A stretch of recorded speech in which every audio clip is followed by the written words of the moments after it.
Good morning everyone, welcome to civil services study practice set number ये 95 है। UPPSC PCS के लिए test series चल रही है। ये हिस्ट्री इसमें हम कवर कर रहे हैं, मेडाइवल हिस्ट्री, मध्यकालीन भारतीय इतिहास।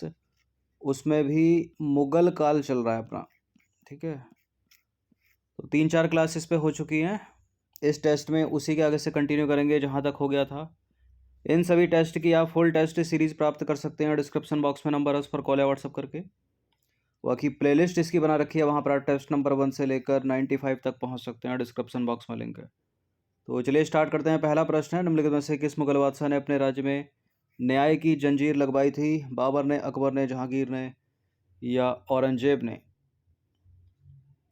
कौन सा था वो मुगल बादशाह जिसने अपने राज्य में न्याय की जंजीर लगवाई थी? इसका आंसर है ऑप्शन नंबर सी, जहांगीर। देखिए, जहांगीर ने गद्दी पर बैठते ही आगरे के किले की शाहबुर्जी और यमुना के किनारे खड़े पत्थर के खंभे के बीच न्याय की प्रसिद्ध जंजीर लगवाई और उसने 60 घंटियां लगवाईं और 12 घोषणाएं लिखवाईं। और इन्हीं 12 घोषणाओं को क्या कहा जाता है? आईने जहांगीरी। दूसरा प्रश्न भी जहांगीर से रिलेटेड ही है। जहांगीर के शासनकाल के संदर्भ में निम्नलिखित कथनों पर विचार कीजिए। जहांगीर ने सूरदास को आश्रय दिया था। अब्दुल रहीम खान खाना जहांगीर के शिक्षक थे। ठीक है, ये कौन थे? ये अकबर के नवरत्नों में से एक थे। खुसरो को समर्थन प्रदान करने के कारण जहांगीर ने सिखों के गुरु रामदास को फांसी की सजा दी। कौन सा सही है? सूरदास को संरक्षण आश्रय दिया, जहांगीर ने, करेक्ट है। अब्दुल रहीम खाना जहांगीर के शिक्षक थे, ये भी सही है। खुसरो को समर्थन प्रदान करने के कारण जहांगीर ने सिखों के गुरु रामदास को नहीं बल्कि गुरु अर्जुन देव को फांसी की सजा दी थी। तो तीसरा वाला स्टेटमेंट जो है वो गलत हो जाता है। अब जहाँ जहाँ 3 है उसको एलिमिनेट कर दीजिए, केवल पहला और दूसरा इसका आंसर हो जाएगा। देखिए, जहांगीर ने सूरदास को आश्रय दिया था और उसी के संरक्षण में सूर सागर की रचना हुई, तो पहला वाला स्टेटमेंट करेक्ट हो गया। अब्दुल रहीम खाना जहांगीर के शिक्षक थे, दूसरा वाला करेक्ट हो गया।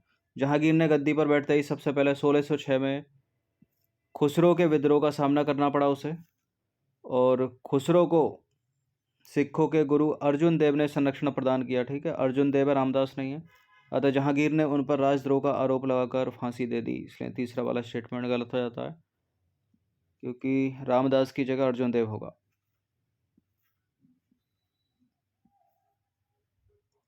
क्वेश्चन नंबर 3 पर आ जाइए। जहांगीर के संदर्भ में निम्नलिखित कथनों पर विचार कीजिए एक बार फिर से। उसने ही सबसे पहले मराठों के महत्व को समझा और उन्हें मुगल अमीर वर्ग में शामिल किया। जहांगीर के समय ही, पिता के शासनकाल में ही पिता के खिलाफ विद्रोह करने की शुरुआत हुई। बिल्कुल, ये करेक्ट हैं दोनों के दोनों स्टेटमेंट। सी है इसका आंसर।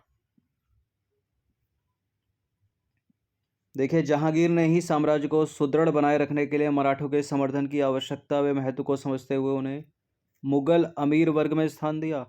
और मुगल काल में पिता के शासनकाल में ही विद्रोह अर्थात पिता के खिलाफ विद्रोह करने की शुरुआत जहांगीर के समय से ही हुई।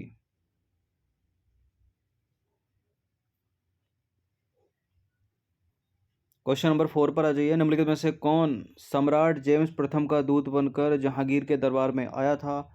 हॉकिंस, बर्नियर, हैमिल्टन या सर टॉमस रो? जेम्स प्रथम का राजदूत बनकर जहांगीर के दरबार में आया, sir Thomas Roe. Option number D.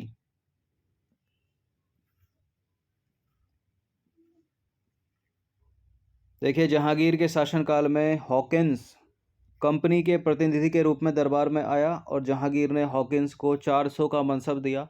Answer अपना टॉमस रो है, क्योंकि सर टॉमस रो सम्राट जेम्स दूत के रूप में जहांगीर के दरबार में आया, जेम्स प्रथम के दूत के रूप में जहांगीर के दरबार में आया। और वो कब आया? 1615 से 1619 के बीच में। और ऑप्शन नंबर डी में यही आंसर है। बाकी बर्नियर की बात करें तो बर्नियर जो है एक फ्रांसीसी डॉक्टर था। इसने शाहजहां और औरंगजेब के काल का विवरण travels in the Mughal empire में दिया है। हैमिल्टन की बात करें तो ये एक शल्य चिकित्सक था जो फरुखसियार के दरबार में आया था। पांचवा प्रश्न कोहिनूर हीरे से रिलेटेड है। 2 स्टेटमेंट है, बताना कि इनमें से कौन सा सही है। देखिए शाहजहां को यह हीरा जो है मोहम्मद सैयद से प्राप्त हुआ। किससे? मोहम्मद सैयद से। और यह हीरा लाहौर की संधि के अनुसार लाहौर के महाराजा द्वारा इंग्लैंड की महारानी को सौंप दिया गया। बिल्कुल ये करेक्ट हैं दोनों के दोनों स्टेटमेंट। सी है इसका आंसर। तो शाहजहां को कोहिनूर हीरा जो है मोहम्मद सैयद ने भेंट दिया था। ठीक है, मोहम्मद सैयद यानी मीर जुमला नाम से प्रसिद्ध फारसी व्यापारी था वो, और गोलकुंडा का वजीर था। ठीक है, अब इस कोहिनूर हीरे को 1739 में नादिर शाह ने लूट लिया। मोहम्मद शाह रंगीले से लूटा था। इसके पश्चात 1747 में नादिर शाह की हत्या करके अहमद शाह अब्दाली ने, किसने? अहमद शाह अब्दाली ने जो है इस हीरे को प्राप्त कर लिया।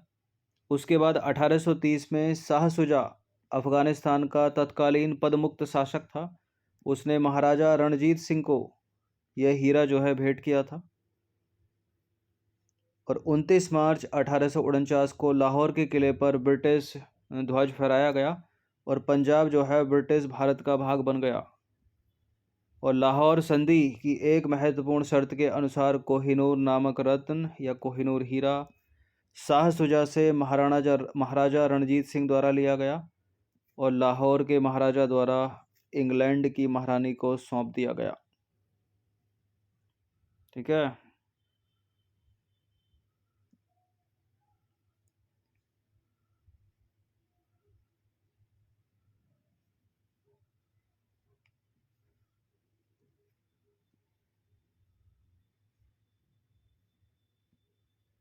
चलिए क्वेश्चन नंबर 6 पर आ जाइए। शाहजहां के काल में उत्तराधिकार के लिए हुए युद्ध के संदर्भ में निम्नलिखित कथनों पर विचार कीजिए। धर्मत का युद्ध औरंगजेब और मुराद बख्श की संयुक्त सेनाओं तथा शाही सेना के मध्य हुआ। समूहगढ़ का युद्ध औरंगजेब और दारा सिकों के मध्य हुआ, जिसमें औरंगजेब की पराजय हुई। देखिए सामूगढ़ के युद्ध में औरंगजेब की नहीं बल्कि दारा सिकों की पराजय हुई थी, तो गलत है दूसरा वाला स्टेटमेंट, पहला वाला सही है। करेक्ट अपने को ढूंढना है तो करेक्ट तो केवल पहला ही है, यहाँ पर जहाँ जहाँ दो है उसको एलिमिनेट कर दीजिए। देखिए उज्जैन से 14 मील दूर धर्मत नामक स्थान पर औरंगजेब और मुराद बख्श की सम्मिलित सेनाओं तथा शाही सेना के मध्य युद्ध हुआ, जिसमें शाही सेना की पराजय हुई। तो पहला स्टेटमेंट सही हो जाता है। दूसरा वाला स्टेटमेंट गलत है क्योंकि सामूगढ़ का युद्ध औरंगजेब और दारा सिकों के मध्य हुआ, जिसमें दारा सिकों की पराजय हुई ना कि औरंगजेब की। औरंगजेब जीता था, इसलिए गलत है दूसरा स्टेटमेंट वहाँ पर।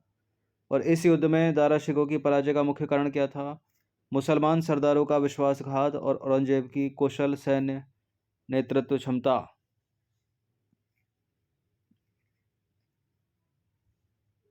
क्वेश्चन नंबर 7 है, शाहजहां की धार्मिक नीति के संदर्भ में निम्नलिखित कथनों पर विचार करेंगे। शाहजहां ने सिजदा और पायबोस प्रथा समाप्त कर दी। इलाही संबत के स्थान पर हिजरी संबत चलाया शाहजहां ने। क्या ये बातें सत्य हैं दोनों की दोनों? बिल्कुल ये दोनों की दोनों बातें सत्य हैं और सी है इसका आंसर। देखिए शाहजहां ने 1636-1637 में सिजदा पायबोस प्रथा को समाप्त कर दिया और उनके स्थान पर चहार तस्लीम की प्रथा जो है शुरू करवाई। शाहजहां ने इलाही संबत के स्थान पर हिजरी संबत चलाया और हिंदुओं को मुसलमान गुलाम रखने से मना कर दिया और हिंदुओं पर लगा दिया तीर्थ यात्रा कर, लेकिन कुछ समय के बाद उसको हटा भी दिया था उसने। सिविल सर्विसेज स्टडी चैनल को सब्सक्राइब रखिएगा। लेटेस्ट टेस्ट का नोटिफिकेशन पाने के लिए यूट्यूब के बेल आइकन को प्रेस रखिएगा और फ्री वाला जो टेलीग्राम है डिस्क्रिप्शन बॉक्स में उसका लिंक है, उसको भी ज्वाइन कर लीजिए। अगला प्रश्न है, शाहजहां की धार्मिक नीति के संदर्भ में कौन सा कथन जो है असत्य है? गोहत्या निषेध संबंधी अकबर और जहांगीर के आदेश को उसने समाप्त कर दिया। उसने हिंदुओं को मुसलमान बनाने के लिए एक पृथक विभाग की स्थापना की। शाहजहां ने झरोका दर्शन और तुलादान की प्रथा समाप्त कर दी और वह नियमित रूप से मक्का और मदीना के मुल्लाओं को दान भेजता था। बिल्कुल शाहजहां जो है नियमित रूप से मक्का और मदीना के मुल्लाओं को दान भेजता था, सही है वाली बात। उसने हिंदुओं को मुसलमान बनाने के लिए एक पृथक विभाग की स्थापना की, ये भी करेक्ट है। गोहत्या संबंधी अकबर और जहांगीर के जो आदेश थे उसने उनको समाप्त कर दिया। लेकिन शाहजहां ने झरोका दर्शन और तुलादान की प्रथा समाप्त नहीं की थी, ये गलत है सी वाला स्टेटमेंट, बाकी सारे सही हैं। तो शाहजहां ने झरोका दर्शन और तुलादान की प्रथा जो है जारी रखी थी। सिजदा एवं पायबोस की प्रथा समाप्त की थी उसने, याद रखिएगा इसको। तो सी वाला स्टेटमेंट गलत हो गया। शाहजहाँ की धार्मिक नीति के संदर्भ में बाकी सारे जो विकल्प हैं वो सही हैं। अगला प्रश्न भी शाहजहाँ से रिलेटेड ही है। शाहजहाँ के संदर्भ में निम्नलिखित कथनों पर विचार कीजिए। गंगा लहरी के लेखक पंडित जगन्नाथ शाहजहाँ के दरबार में थे। सुंदरदास चिंतामणि और कविंद्राचार्य उसके दरबार के प्रमुख हिंदू लेखक थे। बिल्कुल, ये दोनों के दोनों स्टेटमेंट सही हैं। सी है इसका आंसर। तो गंगा लहरी और रस गंगाधर के लेखक पंडित जगन्नाथ शाहजहाँ के राजकवि थे। इसके अतिरिक्त चिंतामणि, कविंद्राचार्य और सुंदरदास आदि हिंदू लेखक भी शाहजहाँ के दरबार में थे। 10वां प्रश्न दारा सिकों से रिलेटेड है। दारा सिकों के संदर्भ में निम्नलिखित कथनों पर विचार कीजिए। देखिए, वह कादरी सिलसिला से प्रभावित था और शाहजहाँ ने उसे शाह बुलंद इकबाल की उपाधि दी थी। ये लाइन बड़ी इंपॉर्टेंट है, ठीक है। एग्ज़ाम में बहुत बार प्रश्न बना है इससे कि शाह बुलंद इकबाल की उपाधि दारा शिकोह को किसने दी थी, तो शाहजहाँ ने दी थी। सही है स्टेटमेंट, पहला वाला भी सही है। और उसके आध्यात्मिक गुरु मुल्ला साथ है दारा शिकोह के, ये भी ठीक है। तो तीनों के तीनों स्टेटमेंट सही हो जाते हैं। डी है इसका आंसर। देखिए, दारा शिकोह सूफियों के कादरी सिलसिले से प्रभावित था और शाहजहाँ ने दारा शिकोह को शाह बुलंद इकबाल की उपाधि प्रदान की तथा प्रसिद्ध संत मुल्ला शाह जो है उसके आध्यात्मिक गुरु थे। ठीक है, तो तीनों के तीनों स्टेटमेंट करेक्ट हो जाते हैं। सी है इसका आंसर। देखिए, इन सभी टेस्ट का PDF प्राप्त कर सकते हो, फुल टेस्ट सीरीज प्राप्त कर सकते हो। ये नंबर है, उस पर कॉल या व्हाट्सअप करके, जो मिलेगा आपको पेड टेलीग्राम ग्रुप में। बाकी हर दिन प्रैक्टिस करते रहिएगा। अभी 2 क्लास कम से कम और चलेंगी मुगल काल पे, उसके बाद एक समाप्त होगा ये। बाकी RO की टेस्ट सीरीज चल रही है, उसका लाभ उठाते रहिए। धन्यवाद।